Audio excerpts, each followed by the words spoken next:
So I'm going to read first the verses preceding 132, starting from 128.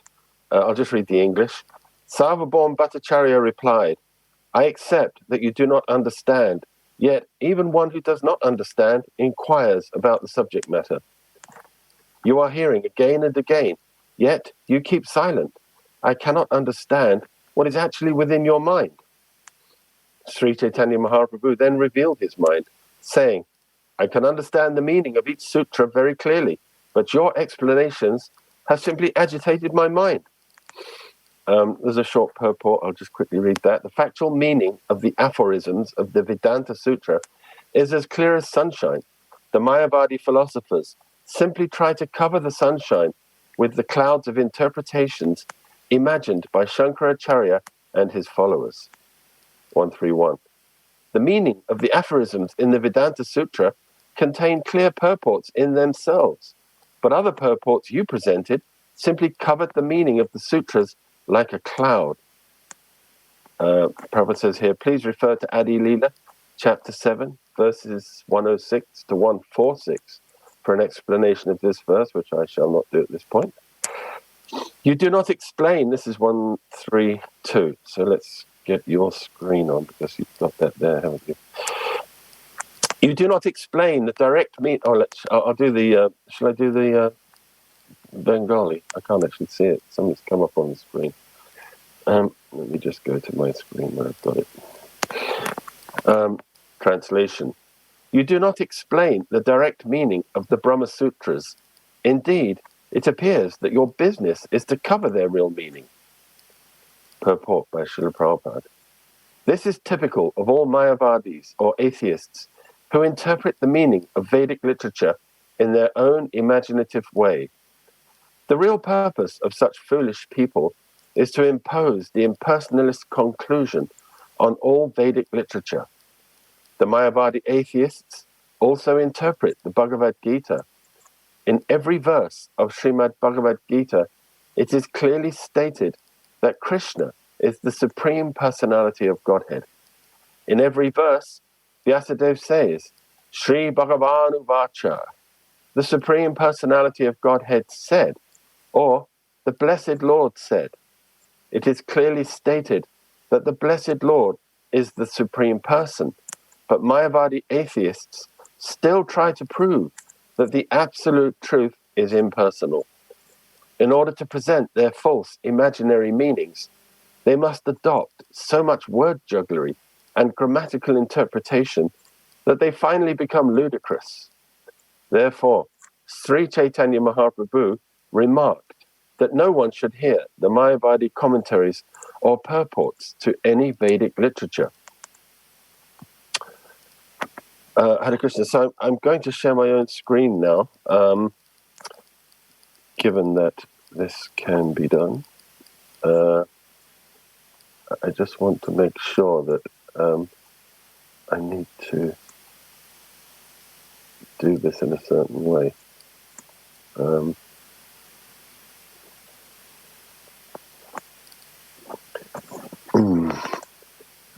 I attempted to do this prior to the beginning of the class, but Kamal Prabhu.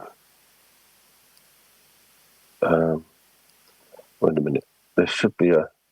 There we go. Advanced. Right. Portion of screen. Share. Here we go.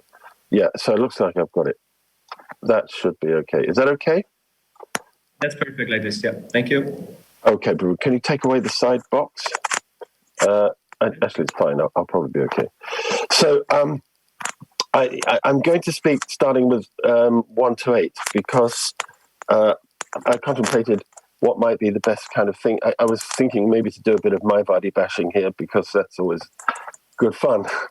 But there's another point which struck me in connection with this episode of Lord Chaitanya and Sarvabhauma. And that is, here in this verse, we find Sarvabhauma saying to Lord Chaitanya that I accept you do not understand, yet even one who does not understand inquires about the subject matter. So from this I understand that, you should not hear passively. That if you're hearing, you should be really trying to obviously understand the subject matter. And if you don't, then you should be making inquiries. That we should not be just hearing passively, and it goes in one ear and out the other. And, perhaps it doesn't even make it in there. Because we're half asleep. But so not understanding something is fine. Here it's saying that's okay. But if you don't, then you should question. There's an old saying that better to be a fool for 5 minutes and ask a question than to remain one forever by not asking the question. So this is a very important point, I think, which I'd like to just speak a little bit about today. So the first question that comes up for me when I hear this and understand that I should not be hearing passively is how can I do that when I'm reading? If I'm, like, especially these days, we're on our own a lot. We're locked down. So is there some way that I can avoid this problem when I'm actually trying to study and read by myself? So I just wanted to run through this because I'm going to, just demonstrate this a little bit as well as I go through other things that Srila Prabhupada has said about this. This is a 4-step study process by which we can actually become active in the way we are hearing from Srila Prabhupada.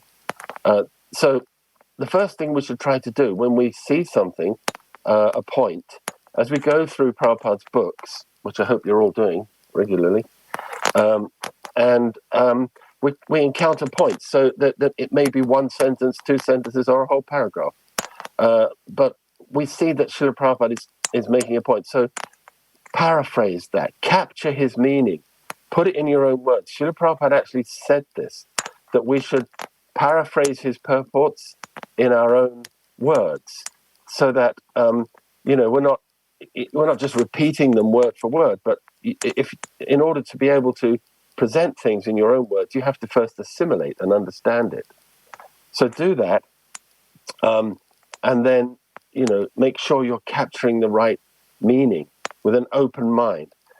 Like in this episode here, we're hearing about Lord Chaitanya, how the Mayavadis impose their own meaning. They're not coming to Shastra open-minded. They're coming to it with their preconceived ideas. They've got a position that they want to adhere, stick to, and that is that we're all one. We all know what the Mayavadi philosophy is, that God is ultimately not a person.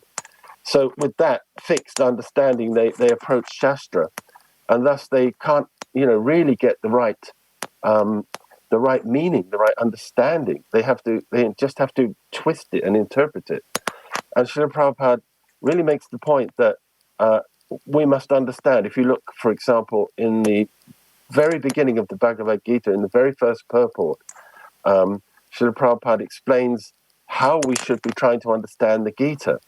And that is, without personally motivated interpretations.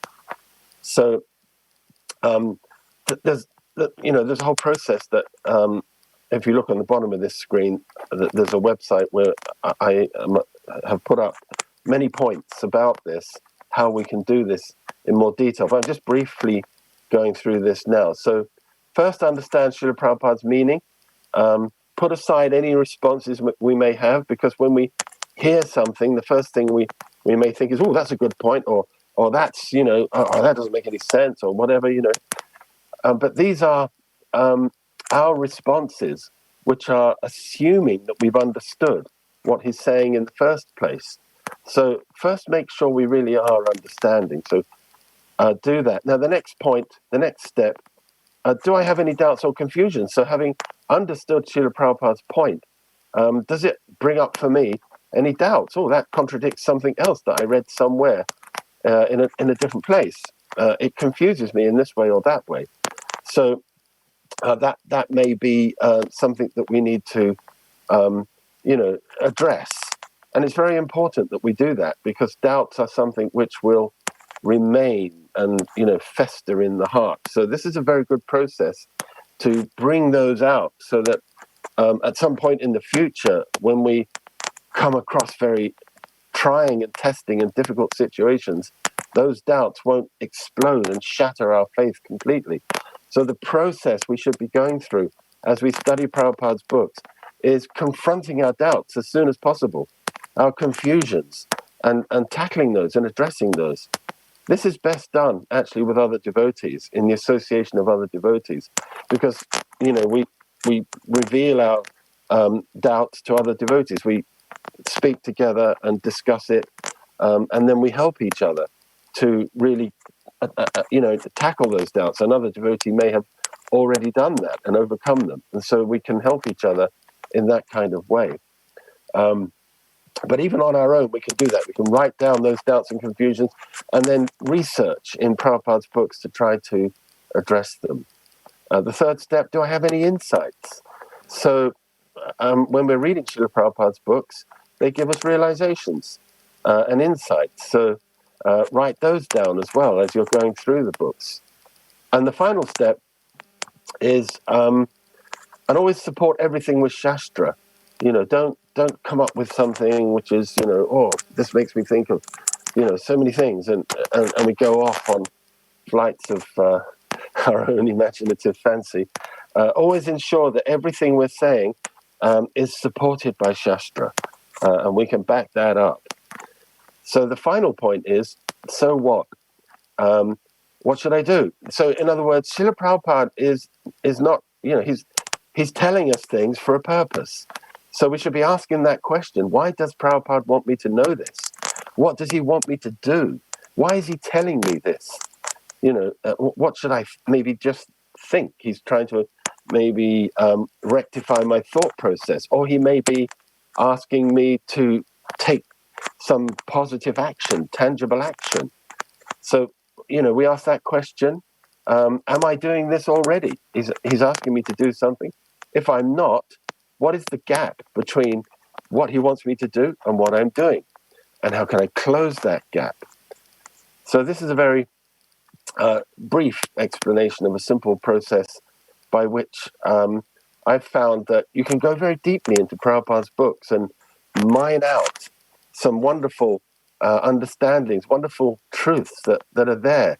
Sometimes we read and we pass over these things because Prabhupada is a self-realized soul. He's a prema bhakta, and so there's some very profound meanings, locked up in his books that we don't always capture. But when we go through them deeply, we try to understand them, then they come out, and we get some wonderful realizations. So let me move on to the next screen. So yes, the importance of inquiry, which in the beginning there, Sarvabhauma was saying, why aren't you asking questions? This is actually the test of a disciple. This is a section from the Nectar of Instruction. One should not accept a spiritual master without following his instructions. Nor should one accept a spiritual master just to make a fashionable show of spiritual life. One must be jigyasu, very much inquisitive to learn from the bona fide spiritual master. The inquiries one makes should strictly pertain to transcendental science. Jigyasu Sreya Uttamam. The word Uttamam refers to that which is above material knowledge. Tama means the darkness of this material world, and Ut means transcendental.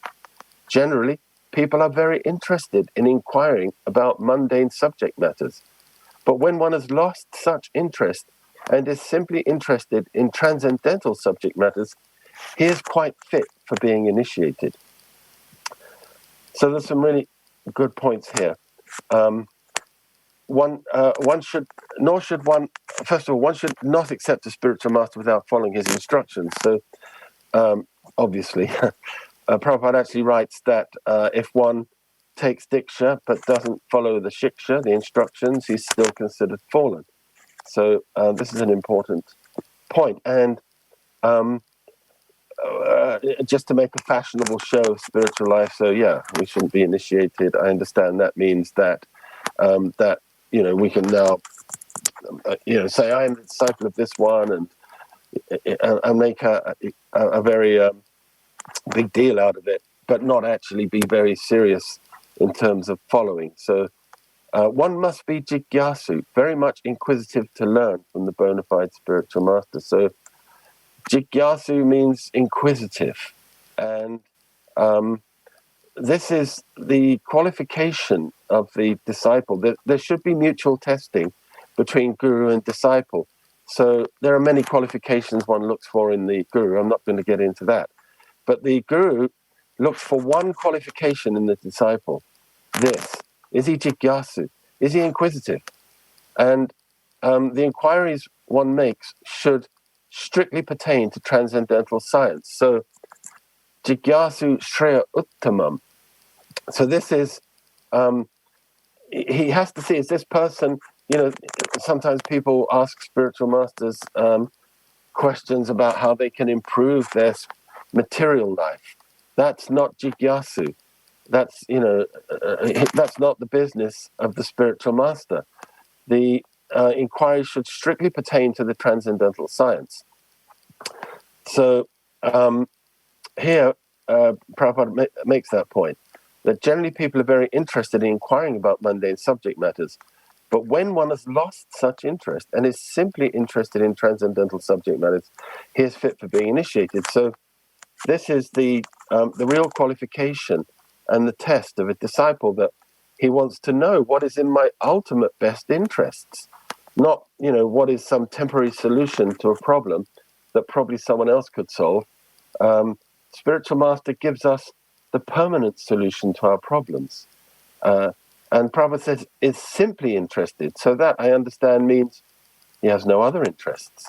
It's not that I'm still concerned about anything in this material world. How can I improve my situation in this world? How can I get wealth, followers, name, fame, adoration, anything? You're not interested in that anymore. In one place, Prabhupada says that, we should be disgusted with those things, that we really are so disinterested. But we're very interested in the transcendental subject matters. So this brings up for me another question, which relates to what I was saying earlier, that, we may be on our own in terms of trying to study, trying to make advancement. Often we may find that. So how can I inquire if my guru is not present, or if I don't have much access to him?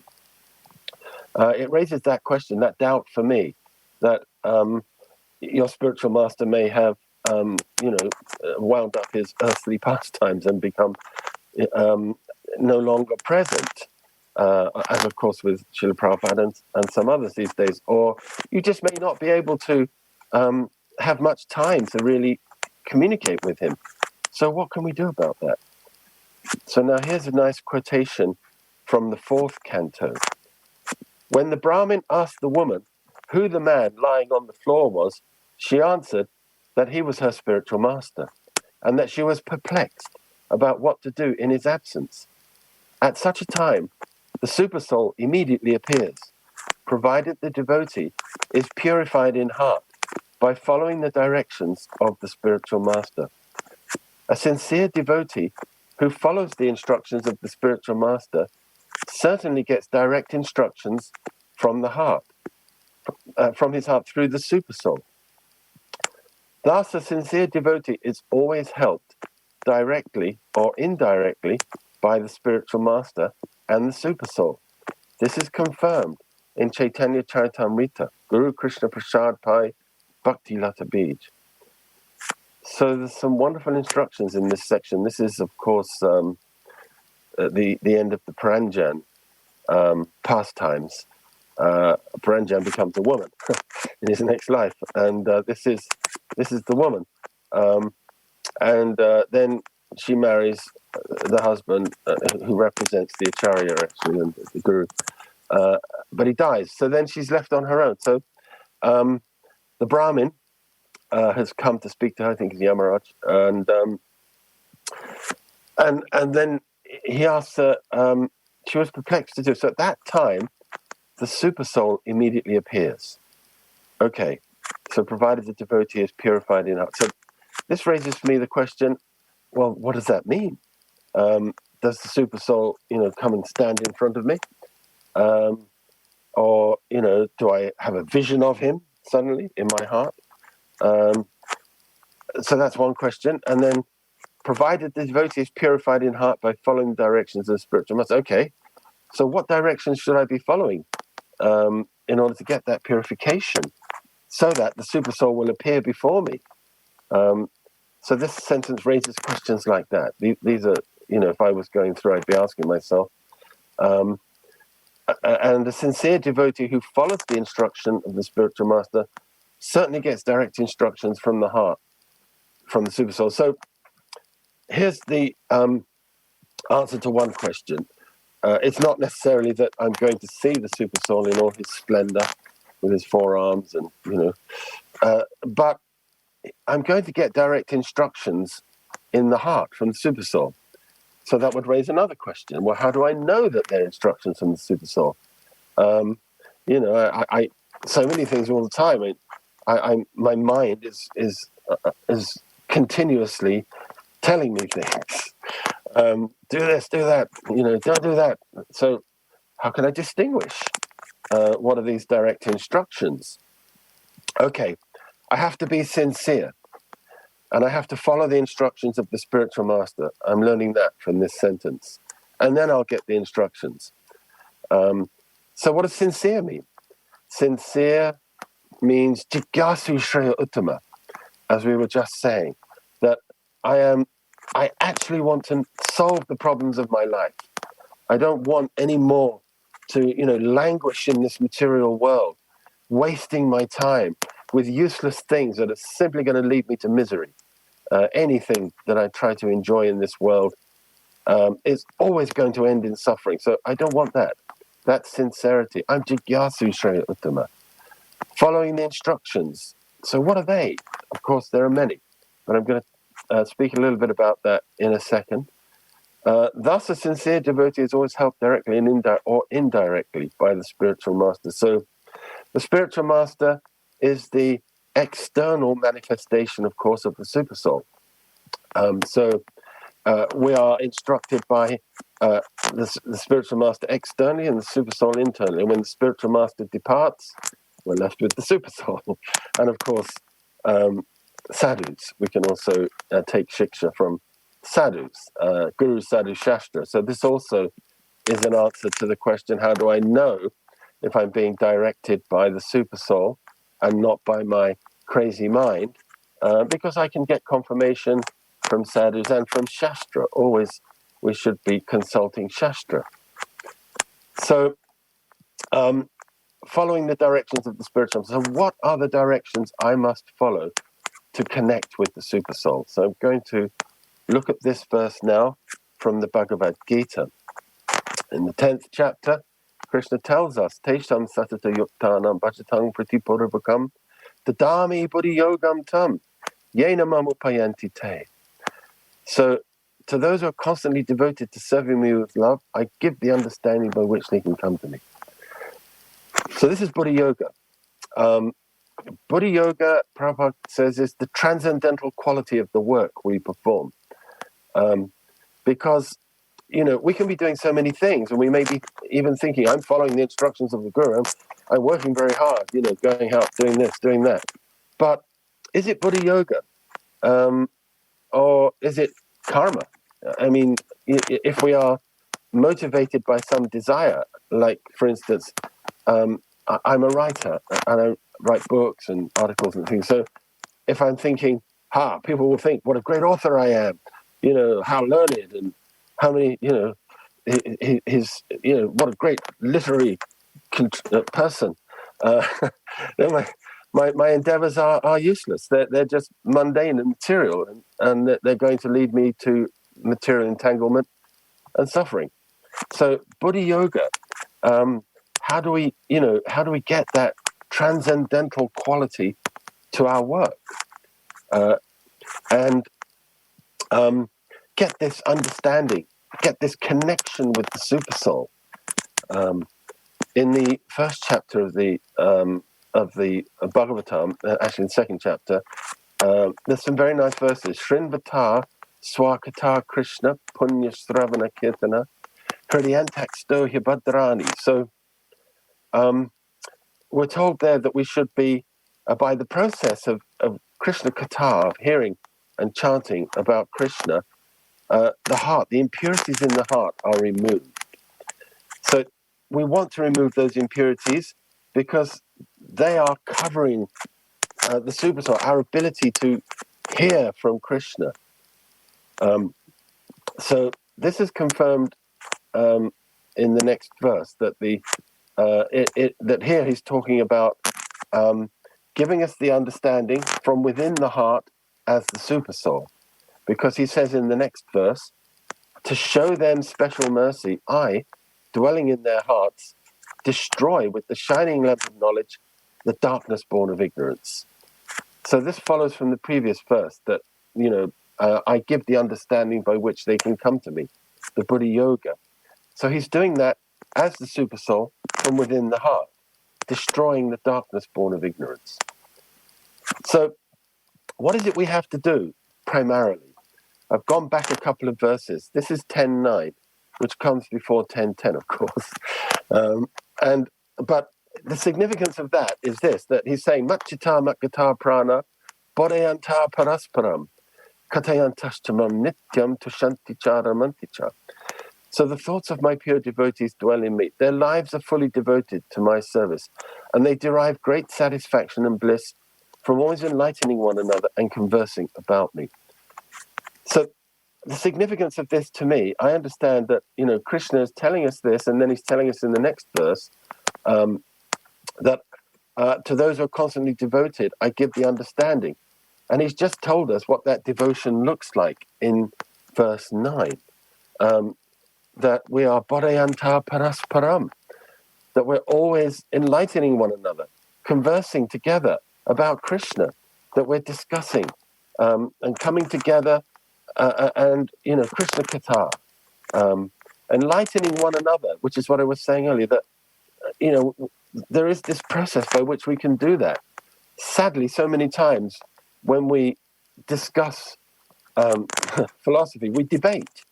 We come at it with like a position that we're greatly attached to for some reasons, and we just defend it. That in the course of the discussion, so-called with the other devotees, we're simply putting forward our point. There are different kinds of discussion. There's Jalpa, Vitanda, and Vada. And the Vada discussion is the one which aims to get to the truth. It's not a question of who is right, but what is right. It's not a question of, we have to open our minds. This is the thing about transcendental knowledge, that in order to receive that, we have to be like a blank slate and put aside our prejudice, our assumptions, what we think we know. Sometimes we think we know things about Krishna conscious philosophy, but then we discover, when we go deeply into it and we discuss with other devotees with an open mind, that some of our cherished assumptions were wrong. So bodhayanta parasparam, katayantastamam nityam tushantichara manticha. How do we know that the process of bodhayanta parasparam is actually working? And that we're getting this enlightenment because we derive great satisfaction and bliss. It's not that we become frustrated and angry. Oh, you fool! You're completely wrong. We were never in the spiritual world. Oh, the earth is flat. Or ladies should never give initiation. We've got these different cherished ideas in our head that we fight for, and then, in the course of the discussion, all we become is angry and frustrated. Then something's going wrong. But if we're feeling this, Tushantichara Manticha, it's working. The process is working. So, we should be aiming for that and getting that, because that's what we want. That's what, that's really what we're seeking, actually. That's our jigyasa, that's Shreya Uttama. What is the Shreya Uttama? A great satisfaction and bliss of Krishna consciousness. So this is the process that really we should be getting together.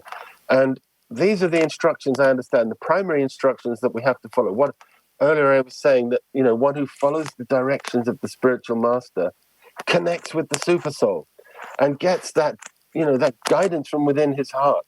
He's enlightened and his work becomes Buddha yoga.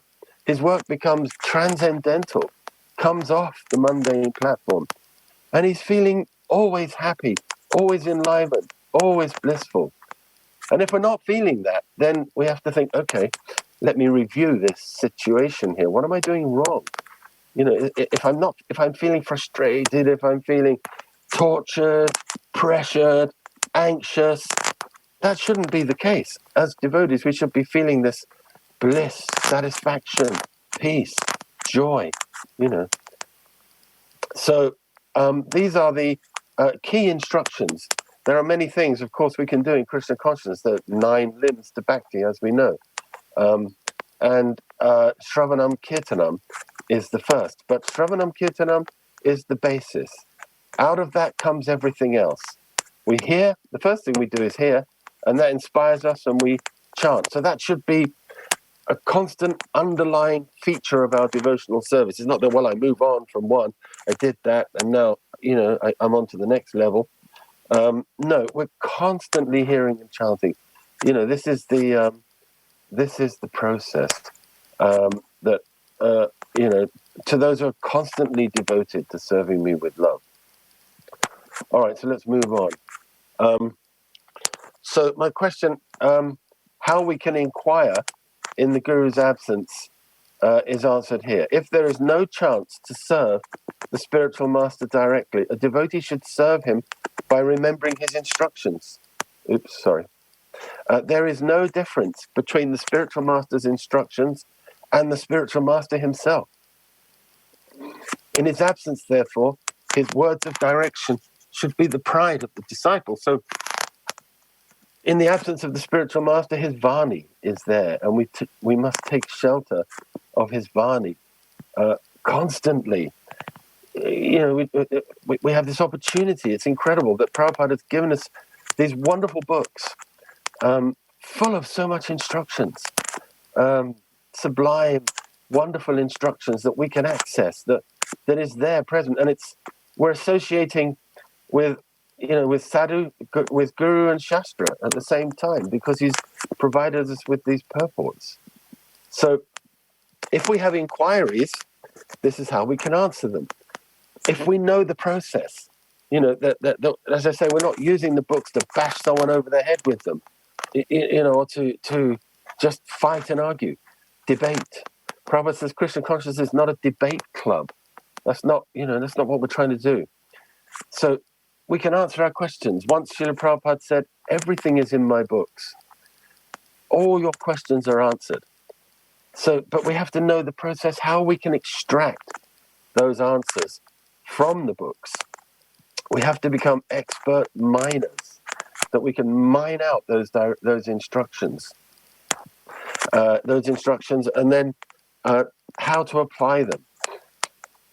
And it's very simple in this.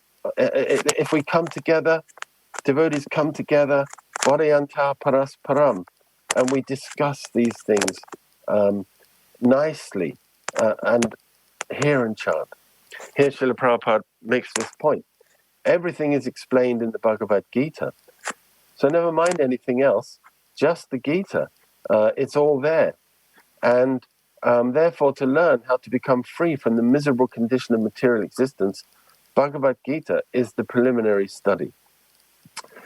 So then if one understands Bhagavad Gita, one can proceed to Srimad Bhagavatam, and if one advances further, one may study Chaitanya Charitamrita. We are therefore presenting these invaluable books to the world so that people may study them and be happy, being delivered from miserable conditional life. So I understand here, Srila Prabhupada is saying that people may study them and be happy, being delivered from miserable conditional life. So he's telling us here that his books have that potency, that by studying his books, we can be delivered from our misery, from our suffering in this material world. So, this is what we should be experiencing. As we approach Srila Prabhupada through his Vani and study his books, then we should be feeling ourselves being delivered from the misery of material conditional life. Not that, we're always feeling this, as I said previously, always feeling this anxiety and struggle in material life. Here is the process that Prabhupada is giving us. And we should start. And another important point is the systematic nature of this, the requirement that we do this in a systematic way. Bhagavad Gita is the preliminary study. So, this should be taken seriously. And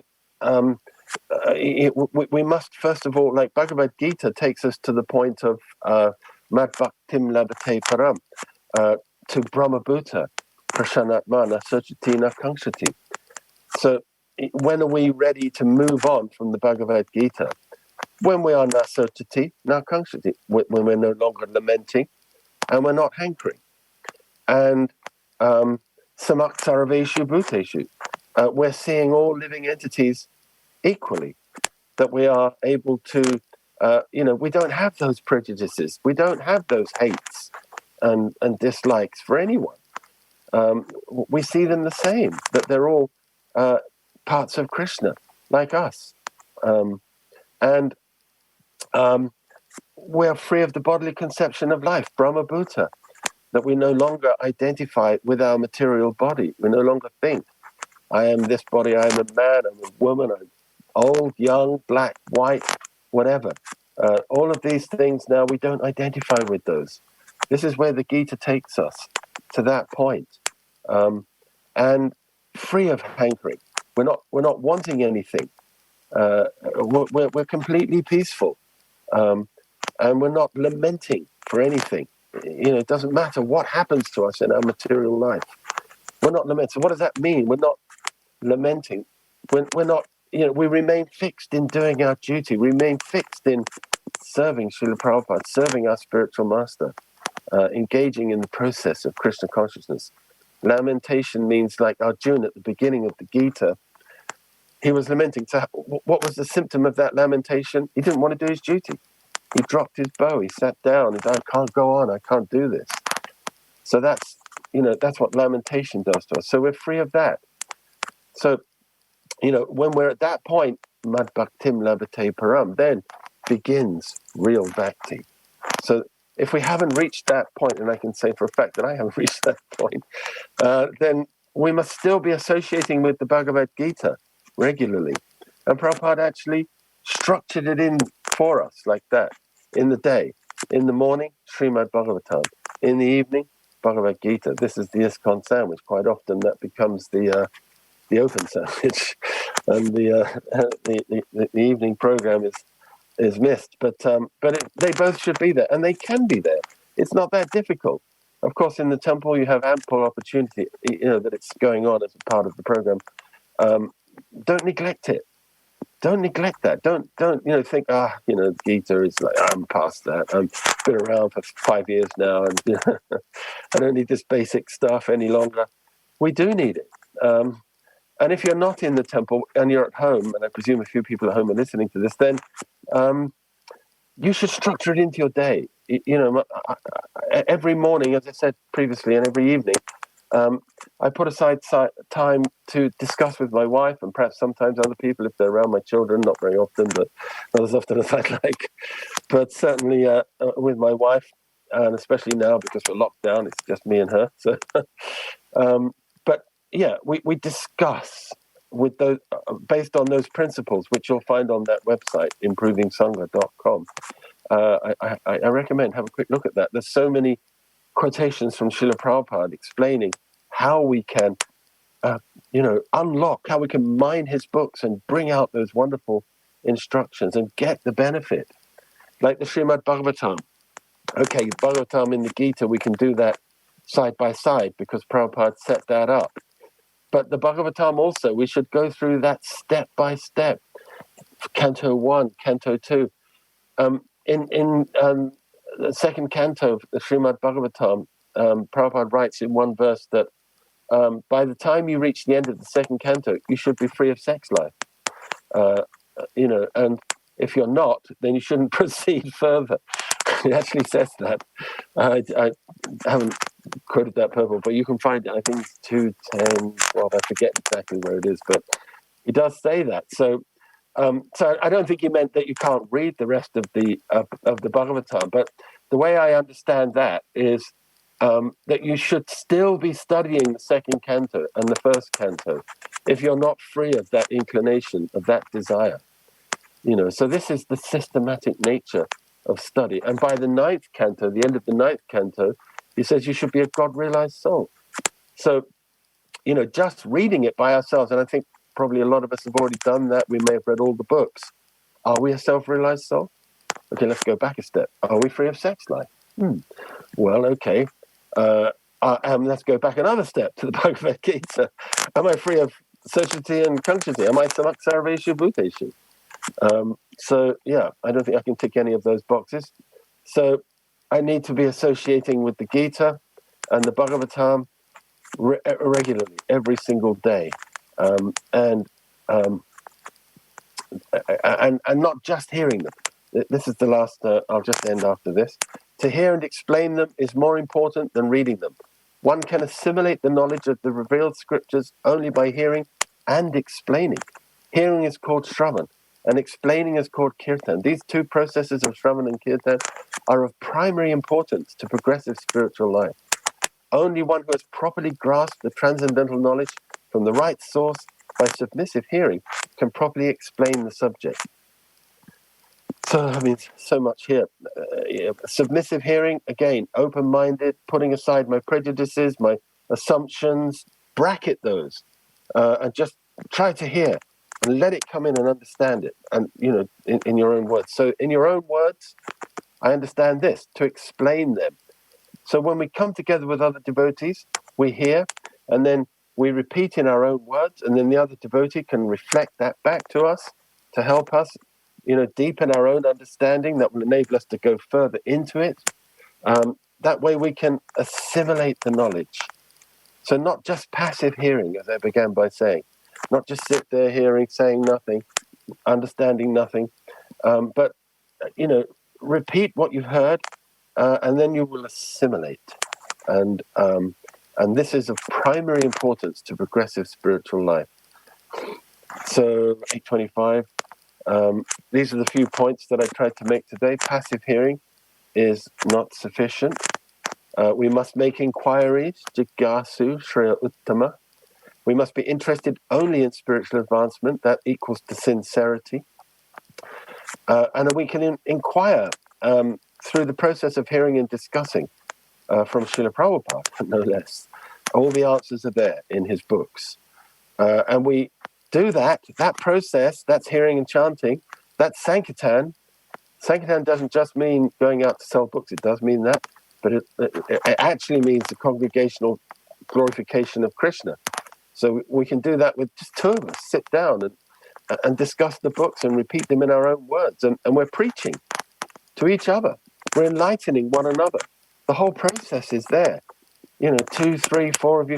You can do it like that. So when we do that, we get the Buddha Yoga, the intelligence from Krishna. And then all our work comes to the transcendental platform. And in that way, of course, we're associating with the spiritual master. He's present in those instructions. So I think I've reached the moment when questions are invited. If anybody has any, I don't know if Kamal Prabhu's got anything in the chat box. Thank you so much, Prabhu. This was really enlivening to hear you speak about this very important topic. You took us on a big journey from Shravanam and essentially to Kirtanam, like through all these stages. And I really appreciated the points. It's so important to keep on hearing this, that we actually not only passively do anything basically, but especially hearing. I think that's what you stressed today. Very nice. Thank you, Prabhu. So we have one question right now. Maybe there will come some more afterwards. Hare Krishna, you want to pose them yourself? Yes, please. Hare Krishna. Hare Krishna. Okay, it's very, very nice. Your class is very good. It's very inspiring. I just have one question. If somebody just read like in Bhagavad Gita, they can still come to the Krishna consciousness, or hearing, and it's also very important. Or without hearing, they can still come, only just reading. Okay.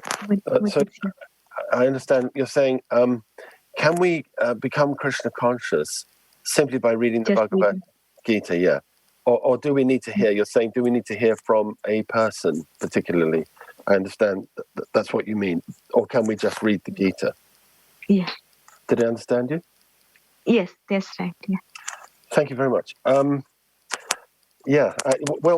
reading the Bhagavad Gita, certainly has the potency to liberate us. But this was the point I was really trying to make here, that how can we achieve that? How do we get that result? And I think training is needed, some training in order to really do that. You can pick up the Gita and read it yourself, and you'll certainly get the benefit from doing that. And I highly recommend you do that. But as well as that, to go more deeply into it and to really unlock the potency of the Gita, there's one verse in the 9th chapter where, should I bring it up on the screen? I'm just going to see if I can find it, where Srila Prabhupada actually addresses this point. Sorry, the screen's been a bit funky, but I'll just chapter 9, I think it's verse 1. It might be 2. Let's see. Anyway, Prabhupada says, a discussion of Krishna is very potent, and if a fortunate person has such association and tries to assimilate the knowledge, Prabhupada says, then he will surely make advancement towards spiritual realization. So discussion of Krishna is very potent. I think this is the main point, that that we discuss them. We discuss the books, that we don't just read it by ourselves, but we try to find like-minded partners. And, we're very fortunate that we have now the technology by which, even if we can't be in the same room together, we can do it via this process here. And, like technology using Zoom or Skype or whatever, and we can discuss together. And I would recommend that you have a look at the website of improvingsangha.com, which will show you principles, how to do this discussion process, and some tips. And myself and my wife, my good wife Chintamani Dharma, are always happy to assist in coaching people in this process, so that they can discuss together and go more deeply into the books.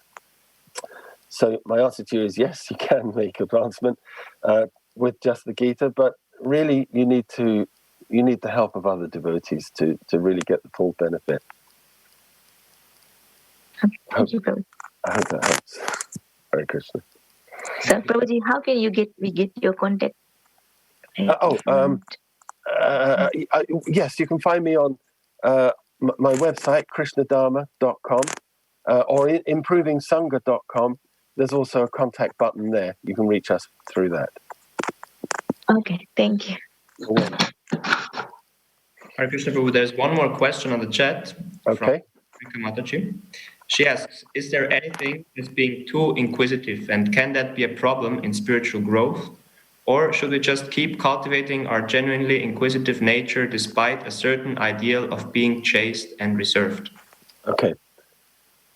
So you're saying, is there a problem if you're too inquisitive? And should you said, you may be chaste and reserved in your nature, but should you nevertheless cultivate an inquisitive, become inquisitive despite that fact, not be shy about it or anything like that. That's what I understood. I hope I got it right. And as far as being too inquisitive is concerned, you can't be too inquisitive to ask questions about the right thing, but you must do that. Like in some classes, like Srila Prabhupada, people would ask him a question off topic, and Prabhupada wouldn't answer it. He would dismiss it. He would say, please ask about the subject matter under discussion, and not go off on a tangent, because that can happen. Keep focused. And that's one thing about the process I'm talking about here, which we teach, that it really enables you to stay focused on the point that Prabhupada's making, and not, go off on a dissertation of the whole Krishna conscious philosophy, because one thing leads to another. So, it's important to really have laser-like focus on each point and bring it out. So inquiries, yes, keep inquiring, and inquiries really mean doubts. That I have a doubt, so you ask that. So when a doubt arises, you should try to phrase that as a question. And as I was trying to demonstrate earlier, ask the question and then try to answer it, either in discussion with others or through your own research. So just make sure that the queries are relating to Krishna consciousness, obviously, and to the subject that you're trying to really understand. I think, for anyone, it doesn't matter who you are. That's fine. You don't have to be shy about that. You can be, fully inquisitive, and Prabhupada always encouraged that, and I'm sure your own spiritual masters do so as well. Any other questions? Prabhuji, I just have one question, if it's okay. Yes, of course it is. The app you were saying that without, if I take initiation, but I cannot, just in case, if I have initiation, but I cannot constantly know about my spiritual guru context, so I can just read his instruction and follow up like that without So you're saying you may have a spiritual master, but you're not. I don't have spiritual master right now, but it's just after initiation. But because spiritual master, they have lots of other devotees as well, so they don't have time to give individual. So how can we follow up with them? Yes, this is true. So you're saying if you do take initiation, or if you have a spiritual master but you're not able to access him, how can you go forward? I mean, that is something I was trying to also address. It is indeed a problem, but yes, you can read his books if he has them, but certainly Prabhupada's books are fundamental to ISKCON. He's the foundational Shiksha Guru, we're told by the GBC. So, and his instructions form the basis. His books are the basis, obviously. So, take shelter of those, and take shelter of them with other devotees. Really. I don't really want to get into this discussion about spiritual masters, but I'll leave it for now. But certainly, Prabhupada's books are the way by which you can make progress, and as I was trying to explain, answer your questions and doubts, and basically everything. And it may be sometimes while I'm discussing it, sometimes I come across a question that I can't answer. Neither of us can answer, so we write those down, and then we look for other devotees whom we feel may be able to help us, who have a deeper knowledge of Shastra or whatever, and then you can ask those later. But we find that 95% of our doubts, questions, confusions are cleared up by discussing Prabhupada's books together. So that's what I would recommend. Prabhupada's book is very important to read, and you can get answer. Thank you. Thank you. Do you want to carry on, Kamal, or are you running out of time? I think there's no more questions here, and we're almost there. So we don't want to get cut off mid-flow. Exactly. Yeah, I think this is come to a natural end. Thank you. It was really enlightening, and inspiring, and we will try to apply it to become experts in mining the minds of the books of Srila Prabhupada. And on behalf of ISKCON Bhaktivedanta Manor and the School of Bhakti, thank you very much, and we hope to have you back soon, Prabhu. Thank you, Prabhuji. Hare Krishna. Hare Krishna. Hare